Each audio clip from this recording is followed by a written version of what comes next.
په بغلان ولایت کې دینی عالمان، مدني فعالان، میرمنې او قومي مشران وایي چې د جګړې شکیلو خواوې دې نورې تاوتریخوالي نه خپروي او په خپلو کې دې اول اوربند او بیا سوله وکړي. دینی عالمان وایي چې نور جګړه ځکه نه غواړي چې پښتون کې هیواد له هر اړخیزو پرمختګونو بې برخې کیږي. قومي مشران وایي چې هغه سوله غواړي چې د افغان حکومت د تیرو 18 کلونو لاسته راوړنې پکې خوندي وي. په دې هکله نورګل اندړوال د بغلان څخه راپور رالیږلی.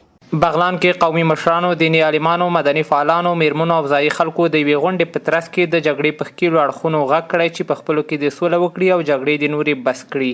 مدني فعالان او قومي مشران وایي چې ټول خلک په هیواد کې د سولې غوښتونکي دي او هغه سوله غواړي چې د تیرو 18 کلونو لاسته راوړنې پکې خوندي وي.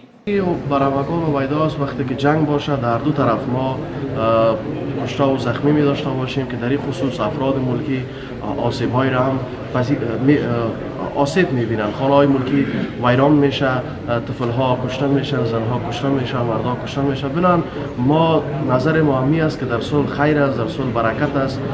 بیاین به صلح بپیوندن تا یک افغانستان آرام و آباد داشته باشه.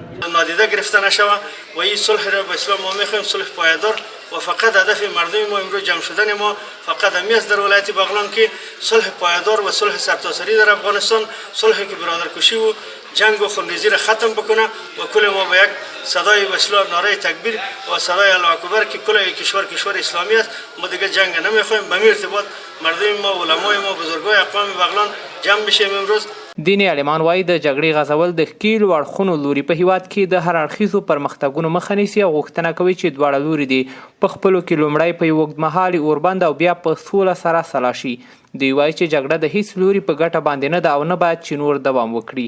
ولی در نتیجه کل از هیچ کدامشان جز ویرانی و نفاق و کشتار چیز دیگه به این سرزمین به عنوان یک میراث و سرمایه یا به عنوان یک تاریخی که در بین دول دنیا ما هم یک نفس راحت بکشیم به عنوان یک انسان مسلمان آزاد حر زندگی خود را لذتش را بفهمیم. با تاسف که همچون یک قضیه موضوع نشد.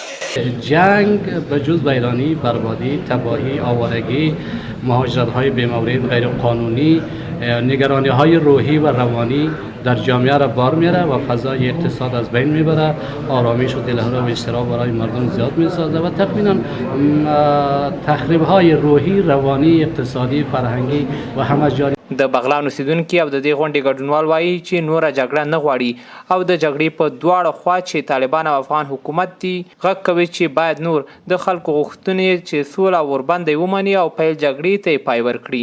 نورګل اندړوال، بغلان.